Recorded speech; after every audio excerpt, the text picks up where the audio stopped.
morning, everyone. My name is Amy Gill, your pharmacist that cares.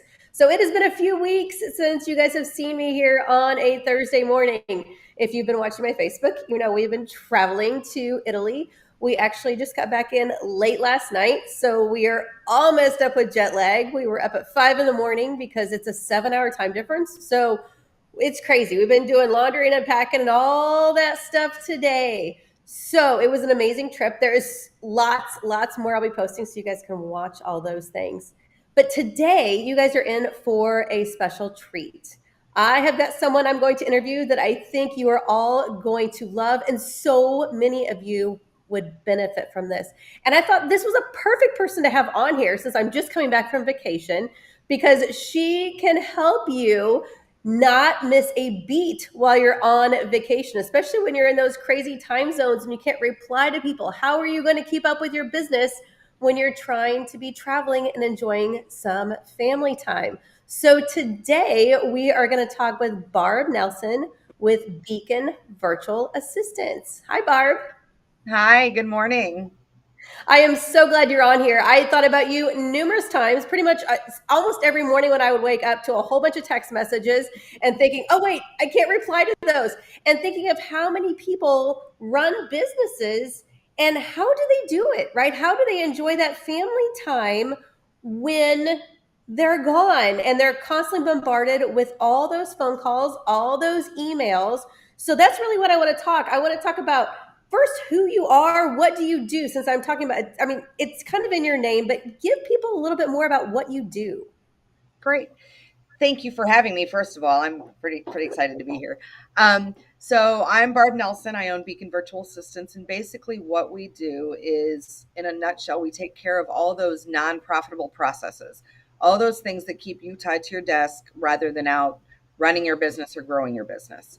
Things like bookkeeping, payroll, um, data entry, social media management, just all those things that keep you stuck working on your business rather than in your business, or in your business rather than on your business. I'm sorry. So that's in a nutshell what I do.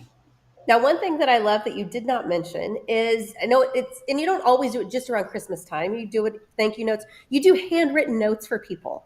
And I Correct. think that's huge. I mean, who doesn't love to get a card in the mail that really does have a handwritten address on it or a note? And it does take time to do those things. Yeah.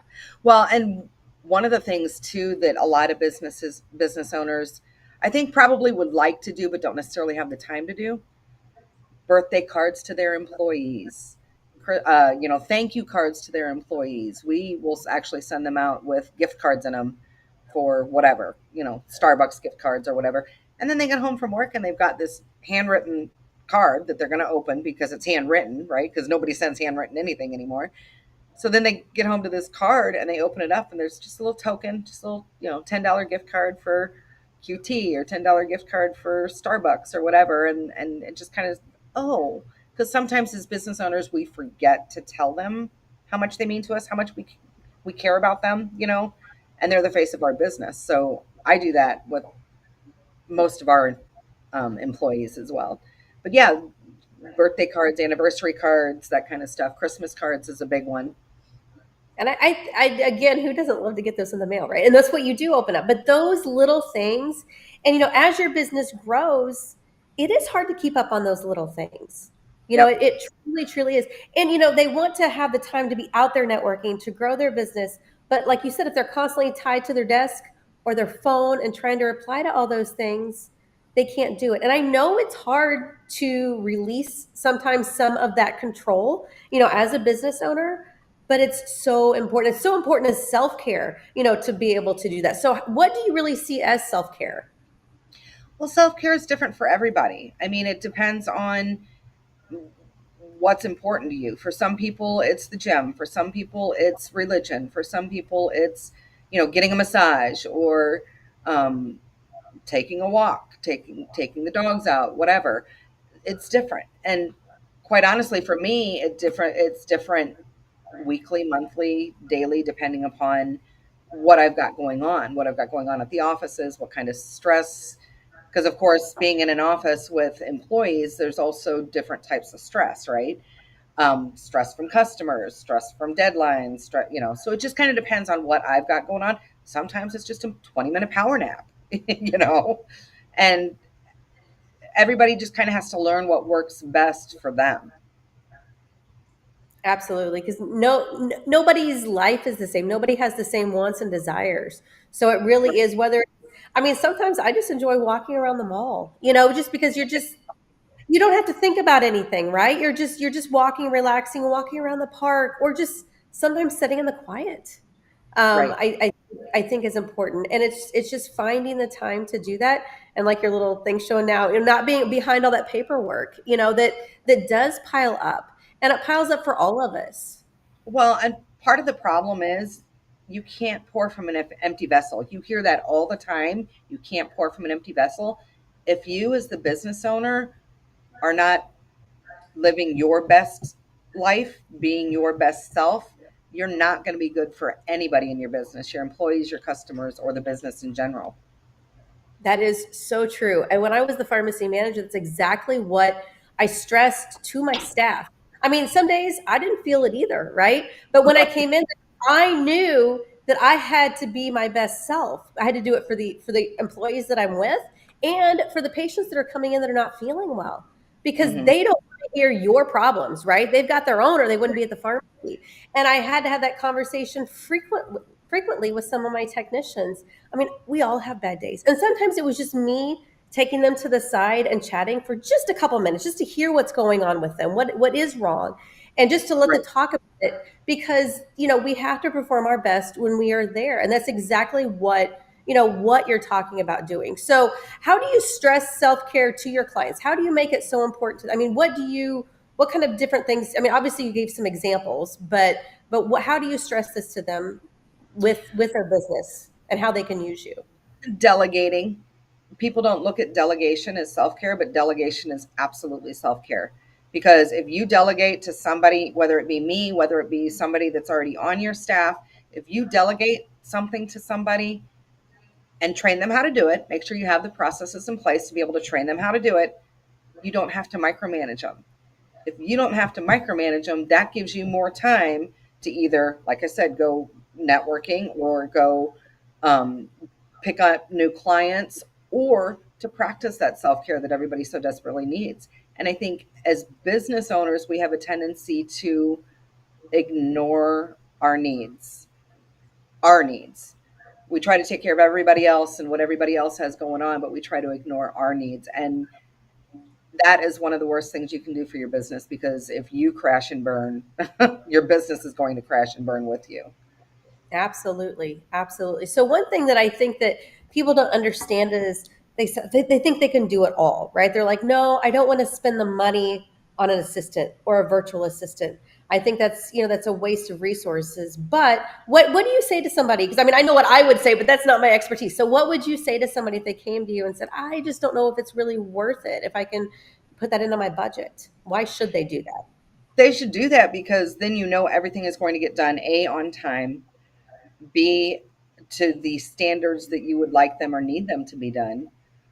Because if you're multitasking and doing all the things, you're not doing all the things to the best of what they need to be done. You might be doing them to the best of your ability, but that might not be where they really need to be to push you over the edge.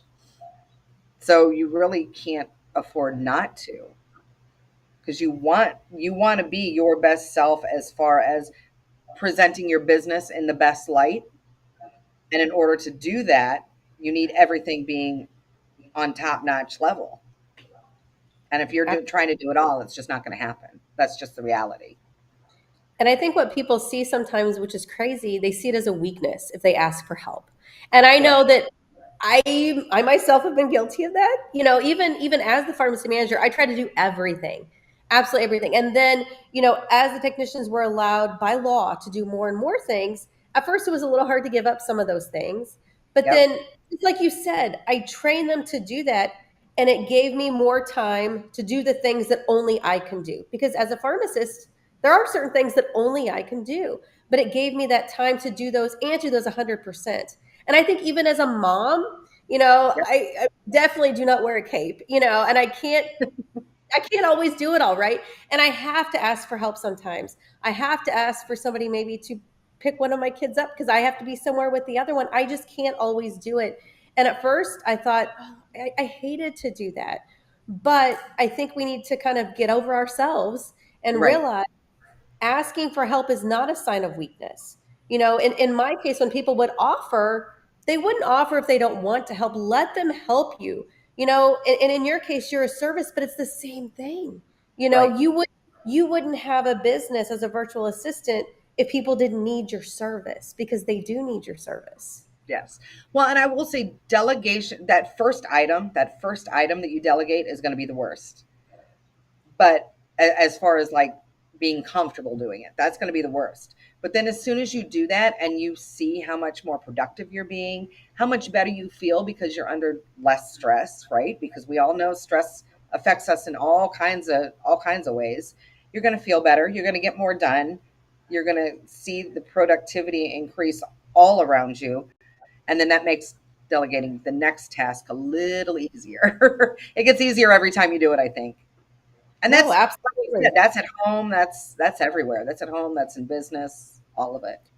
Well, and that's why I thought this was so perfect. Like I said, coming back from vacation, talking about this, and all this ties to the pillars of lifestyle medicine that I talk about all the time, right? The stress, the sleep, even the socialization. Because if you were stuck here sitting at your computer, you're not getting to do those other things, whether it's networking, whether it's all those things. You don't get to do those things. And Right, and if we start letting one slip and one slip and one slip, you are going to let your health slip. So it really is important, like I said, for your self care that you look into a virtual assistant. So I know we've been flashing up all your information on the screen. What is the best way? How do you like to talk with people to maybe see if you're a good fit to help them? well, one of the easiest things to do is to go onto my website and schedule an appointment. That drops directly into my calendar. So it'll show you all of the free appointments that I have, and it drops directly into that whatever spot is available. And then I like to I'll do just about anything. I'll do a Zoom, I'll do a phone call, but I prefer to sit down face to face if at all possible and have a meeting with somebody, only because I think we get a better feel for who we are, what we're really looking for, because I'm not a good fit for everybody, and I understand that. But that doesn't mean that I don't necessarily know somebody that might be able to help if I can't. So I like to have the one-to-one meetings in person just because it gives me a better feeling about how the relationship might grow.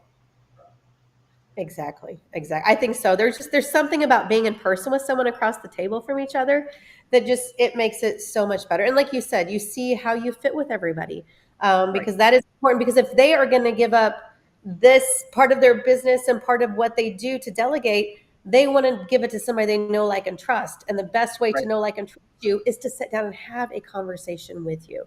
right. Absolutely. Absolutely. Well, Barb, this has been great. I just appreciate this so much. Is there anything else that you want to toss in there before we wrap up?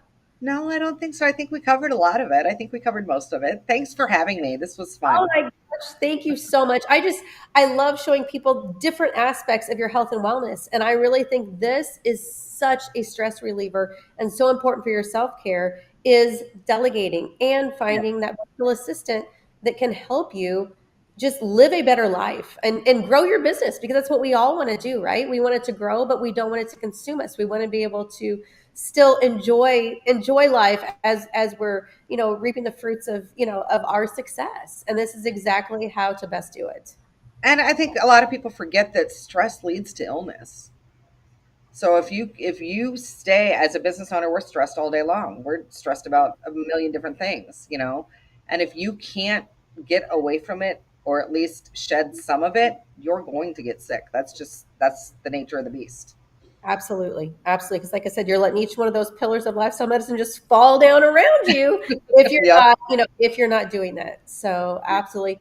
Barb, again, thank you so much. If you guys have any questions, please reach out to her. Her website has been here more than once. um, Text me, reach out to her personally, and we can definitely get you guys in touch.